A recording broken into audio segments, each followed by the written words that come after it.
인사드리겠습니다. 최태욱입니다. 저는 지금은 아니지만 한때 기독교 대한감리회 목사로 재직하고 있었습니다. 그래서 제가 민간인 학살을 연구하게 된 계기도 그 교회 안에서 발생한 여러 가지 문제 때문에 갈등. 그러다 보니까 어떻게 기독교가 이렇게 사람들을 죽이는데 적극적이었는가?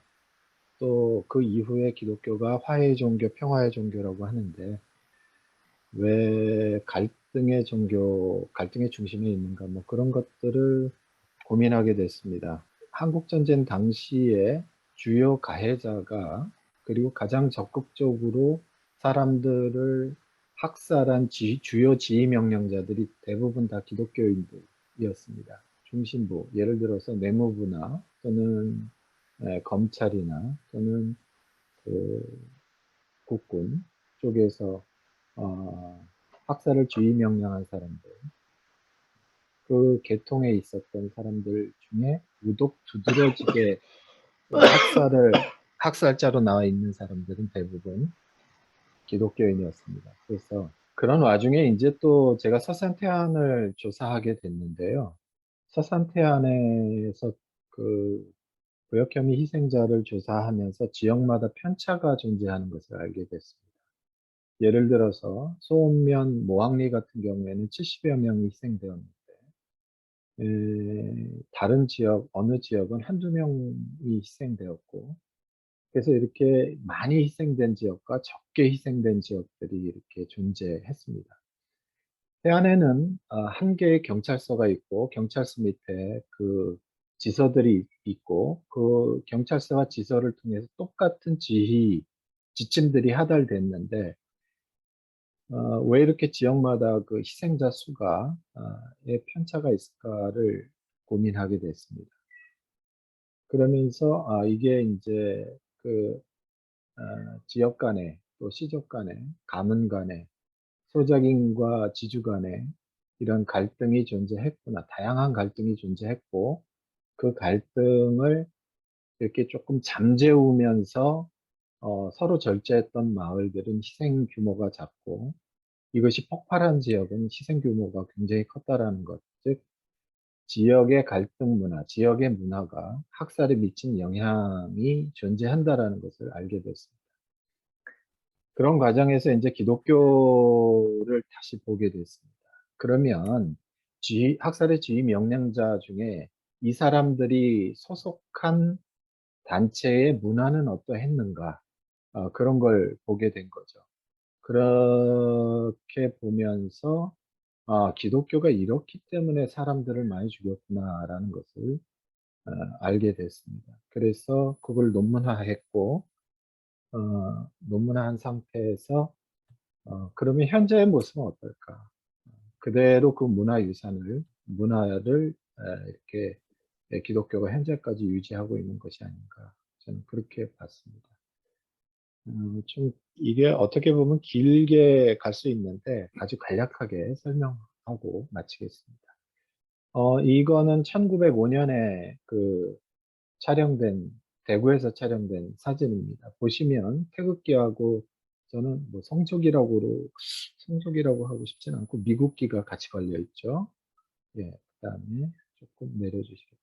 이것은 이제 서울에서 촬영된 건데, 같은 시기에 촬영된 겁니다. 이제 그 성조기가 이렇게 걸려 있죠.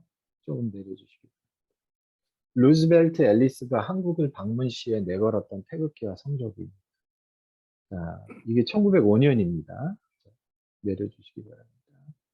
자, 현재 2019년, 2017년 상황입니다.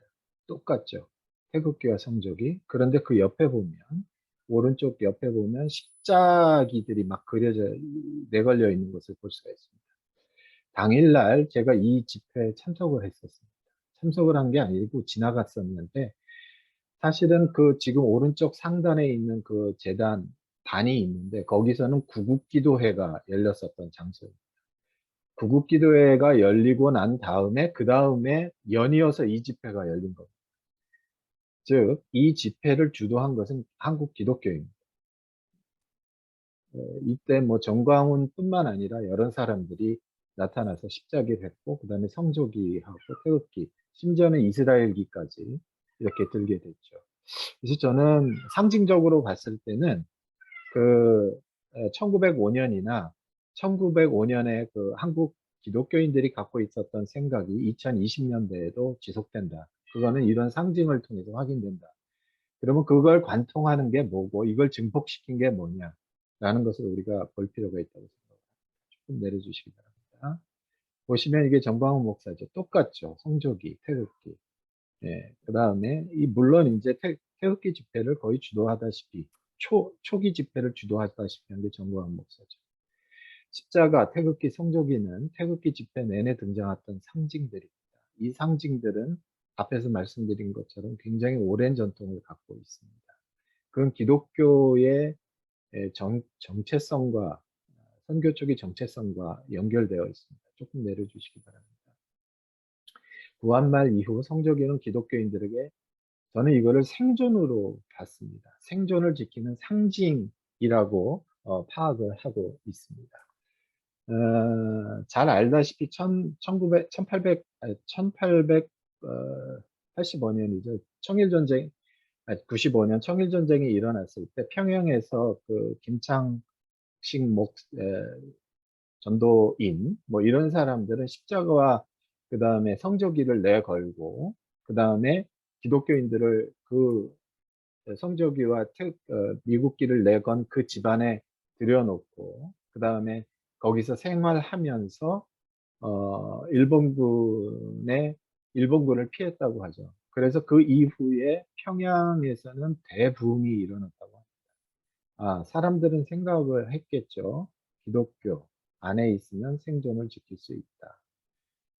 예를 들어서 이제 진천이나 천안 같은, 진천, 목천, 이런 곳도 대표적인 케이스인데요.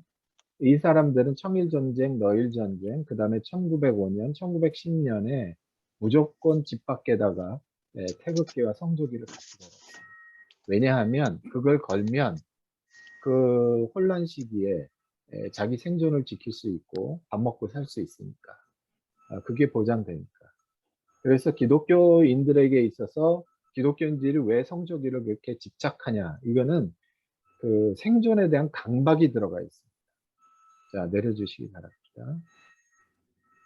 이게 이제 조금만 위로. 예, 글자. 예. 평양 대붕해와 기독교의 정죄 문화라고 하는데요. 가운데 있는 갓을 쓴 사람이 길선주, 왼쪽이 마펫, 오른쪽이 그레이엄 리입니다. 요거는 뭐냐, 요 사진은 뭐냐 하면 1907년에 그 평양 대붕의 주역들입니다. 그러니까 1907년 평양 대붕해라는 게 뭐냐면 현재 감리교, 장로교는 물론 감리교의 신앙 정체성을 형성하게 되는 계기가 되는 그 집회입니다. 기독교의 주류 세력들은 여기서 자유롭지 못합니다. 기독교인들이 현재 갖고 있는 대부분의 신앙 정체성은 여기서 기인됐고 여기서 출발되어 있습니다. 여기서 거의 벗어나고 있지 못합니다.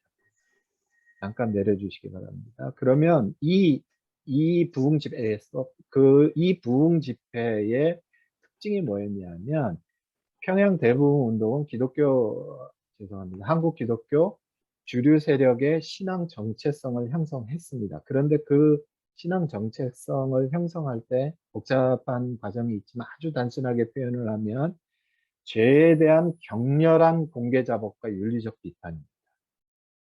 이건 좋은 거죠. 내가 잘못했어, 너한테. 먼저 잘못을 인정하는 거죠. 그런데 여기서 이것이 이제 화살이 나에게 향하지 않고 상대방에게 향했을 때, 일정 기준에 따라 판단하고 정죄했을 때, 이건 엄청난 거죠. 예를 들어서 1909년에 그 아산 염치읍 대감교에서 부흥 집회가 열립니다. 이 집회도 이 영향입니다. 똑같이 이 영향을 받았어요. 그 다음에 목천, 지금 우리가 잘 알고 있는 병천 지령리교회, 유관순이 할아버지 유인기가 설립한 교회.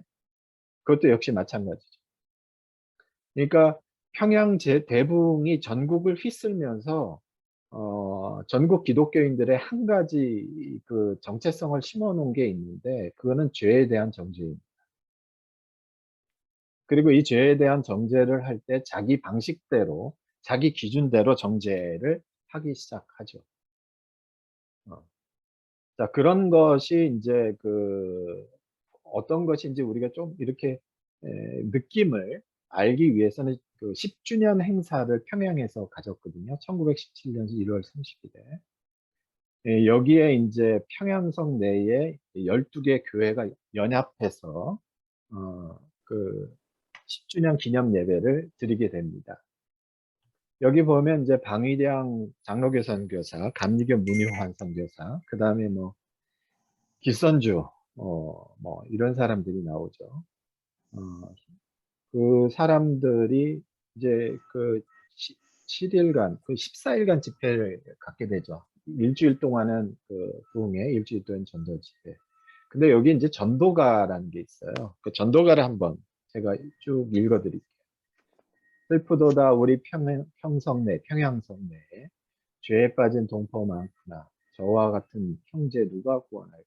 우리들이 나가 구원합시다. 나아갑시다. 나아갑시다. 평양성 구하러 나아갑시다. 평양성 구하러 나갑시다. 우리 대장 예수 선봉되셨으니 퇴보 말고 열심 전진하여 사면진 편 원수마귀 손에 사로잡힌 동족 구원합시다.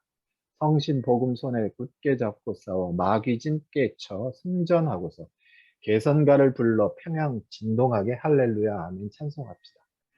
여기서 쉽게 느낄 수 있는 게 뭐냐 하면 기독교인들은 복음의 성전을 주도하는 세력이고, 그 다음에 예수 믿지 않는, 교회 다니지 않는 사람은 원수 마귀예요.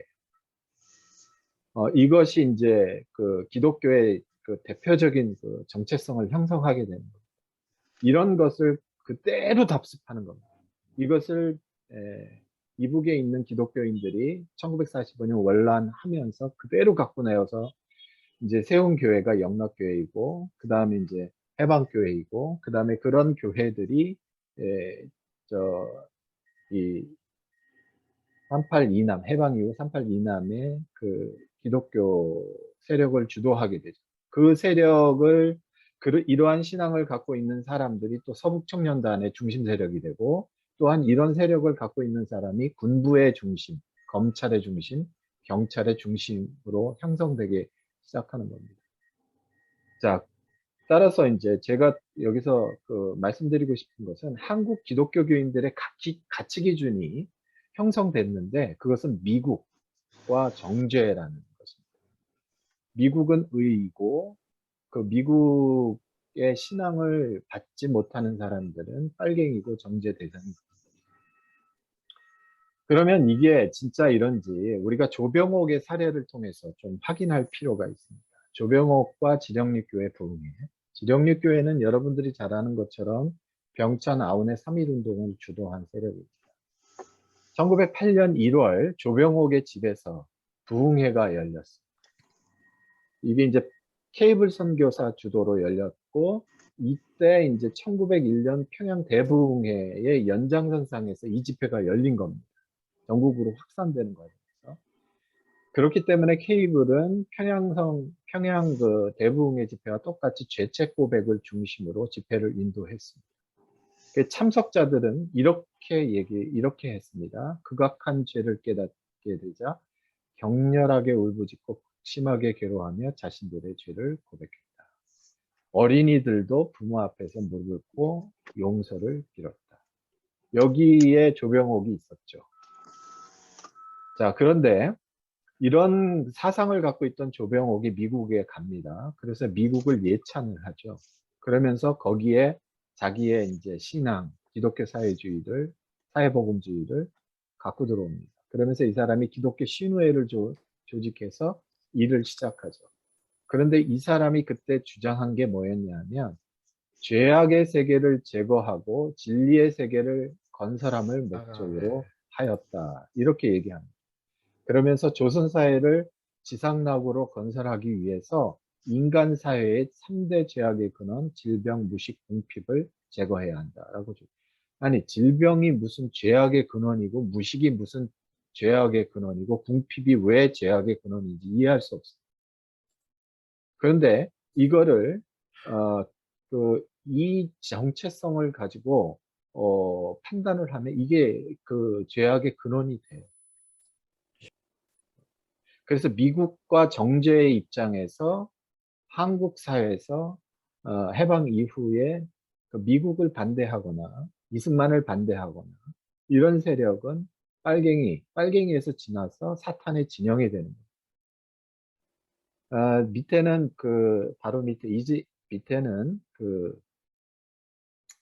조병옥이 경무국장이었잖아요. 그래서 사실은 이제 세계는 이하에 나오는 이 내용, 어, 아니할 것이다. 이 내용은 사실은 어, 뭐냐 하면 그 1948년 4월에 미국의 대한반도 정책이 입안돼요. 그때 이거를 소화해서 쓴 것이 바로 이 내용. 그러니까 이 내용을 잘 보시면 이런 겁니다.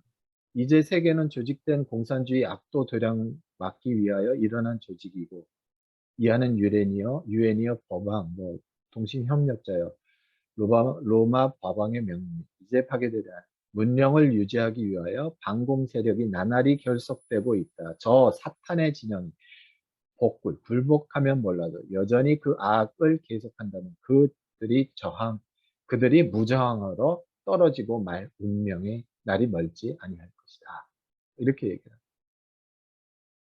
그러니까 이 문구 속에는 기독교인들이 미국을 바라보는 시각과 미국의 50 선거를 반대하는 세력에 대한 조병옥의 시각이 그대로 반영되어 있고, 이게 기독교 내부의 보편적인 시각이었어요. 그렇기 때문에 50 선거, 즉 단정을 관철하려고 하는 모든 세력에 대해서 이건 사탄의 진영, 이거는 반드시 제거해야 한다. 이런 정제가 여기에 들어가 있는 겁니다. 그래서 그것이 바로 이제 현대 기독교의 정체성이 되었죠. 아까 말씀드렸던 것처럼 미국기와 태극기와 십자가가 같이 있게 되는 계기가 바로 이런 겁니다. 자기와 다른 진영에 대한 정제, 미국을 중심으로 한 진영에 대한 동조, 이에 반대되는 진영에 대한 정제, 이런 것들이 이제 현대 기독교의 특징이라고 할 수가 있죠. 그러면 이제 현대 기독교에서 이거를 가장 강력하게 강화시킨 인물이 누구냐? 저는 한경지라고 봅니다. 현대 기독교의 정체성을 강화시킨 사건은 그건 민간인 학살이라고 보고 있고. 그래서 한경지 목사가 대표적인 인물이죠. 이 사람 그, 예, 저는 한경지 목사가, 굉장히 견고한 사람이라고. 천만의 말씀. 아마 사탄이 있다면 아마 한경직일 겁니다. 그 다음에 한경직이를 너무 추종했던, 사랑하고 흠모했던 오제도 검사. 한경직은 영락교회 목사였고, 오제도 검사는 영락교회 교육이었죠. 정판사 사건을 사실상 뒤에서 에, 이렇게 뭐라 그럴까, 음, 조작해낸 인물, 저는 오제도라고 보고 있습니다. 그래서 조선공산당을 불법화시키는데 가장 주도적 역할을 했던 사람이 이 둘이고, 그 시점에서부터 이제 남한 내에서의 분열이 생기기 시작했죠. 예, 조금만 내려주시기 바랍니다. 잘 아시죠? 장도영. 장도영도 맨날 하는 말이 한경주 목사한테 은혜를 입었다. 이렇게 얘기를 하죠. 장도영은 또 누구냐 하면,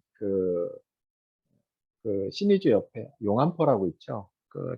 용안포를 중심으로 해서 1900년 전후에 장로교 세를 형성했던 집안의 증손자들입니다. 이 셋 다 신의주, 의주, 용안포를 중심으로 이제 활동했던 인물들. 장도영은 CIC와 HID를 이렇게 통합 지휘했던 그 육군정보국장이죠. 그래서 에, 육군정보국장이 이제 잠비소탕 지시를 내리게 되죠. 6월 28일 날. 그러면서 CIC에게 또 HID에게 지시를 내리게 됩니다. 그 장본인이 예, 조금 내려주시고. 한경직은 영락교회 목사, 유신론이냐 무신론이냐 민주주의냐 독재냐 기독교 사회주의냐 공산주의냐 둘 중에 하나를 선택해야 한다. 기독교만이 유일한 참 종교, 곧 진리의 종교이고 공산주의야말로 이때 괴물이고 묵시록에 나타나는 붉은 종교. 조용하고 똑같죠. 오제도는 영락교회 청년 임원 46년 당시입니다. 고대연맹원 설계자 대공검사죠. 고대연맹은 과거에 조직할 때 이 사람이 고대연맹 조직할 때 어떤 논리로 조직했는지 한번 보시기 바랍니다.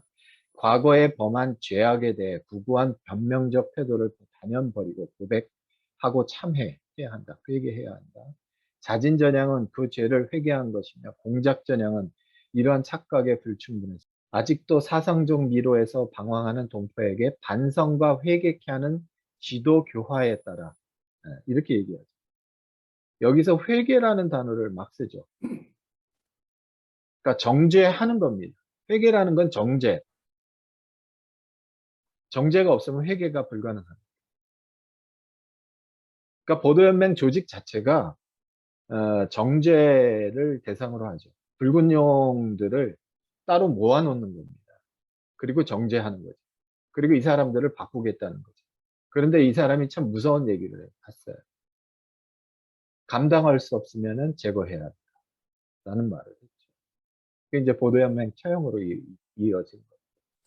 장도영은 영락교회 교인이고 육군정보국 정보국장이고 육군에게 장보소통을 지시했습니다. 이 사람도 의도가 명확했죠. 이 사람은 이념적 분대론을 계속해서 주장했습니다. 전쟁 전부터. 그래서 결국은 미 군사고문이 경고를 할 정도로 굉장히 심각했죠.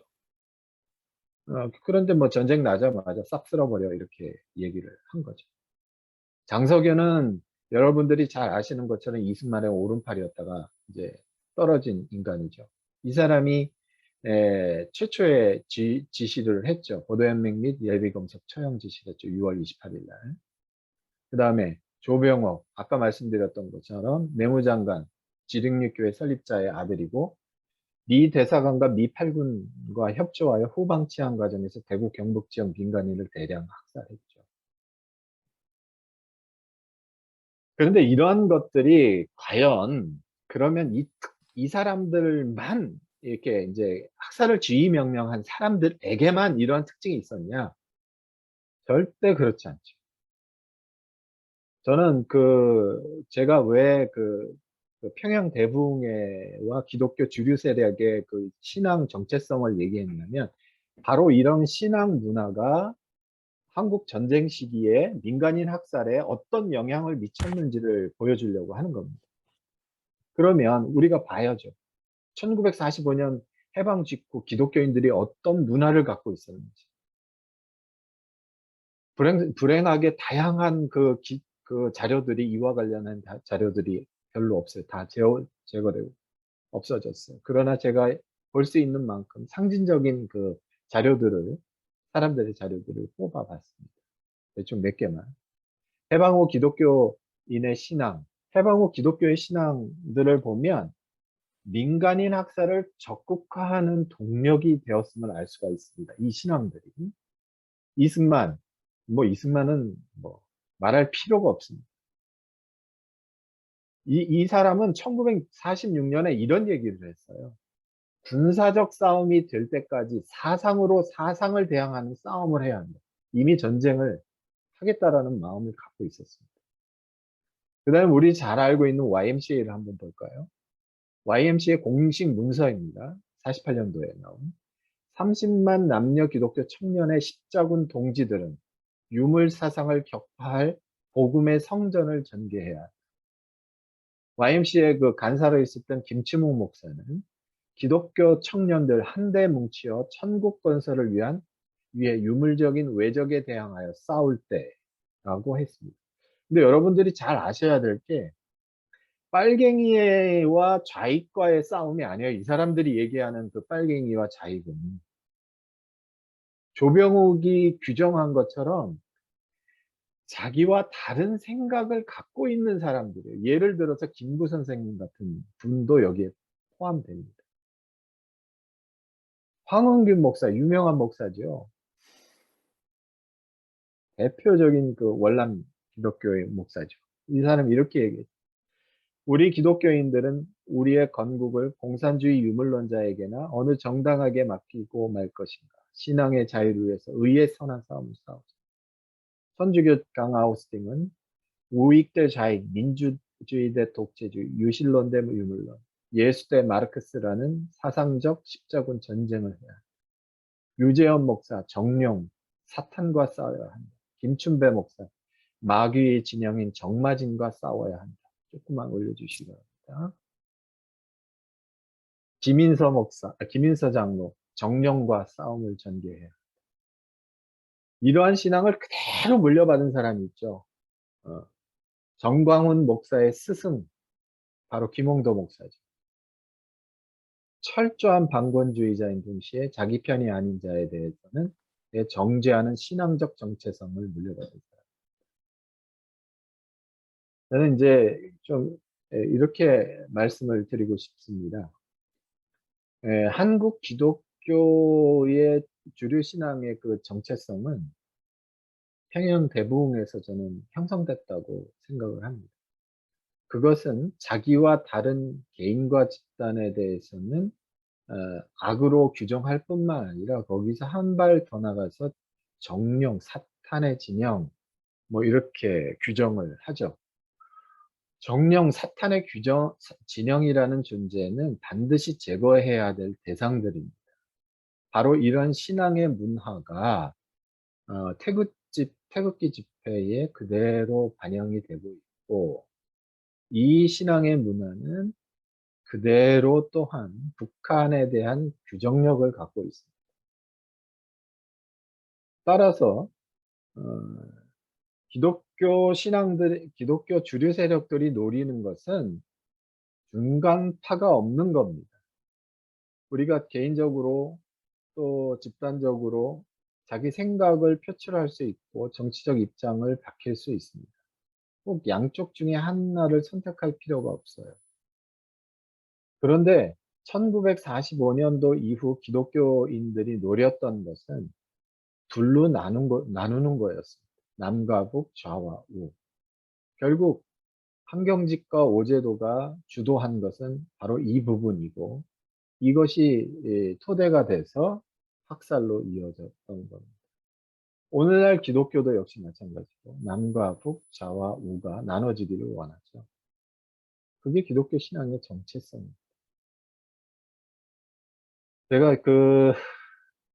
이제 많은 사회학자나 어, 역사학자들한테 계속해서 주장하는 게, 물론 태극기 집회 훨씬 이전부터 주장했던, 민간인 학살 초기 연구소부터 주장했던 부분이 어떤 거였냐면 기독교를 조심해라.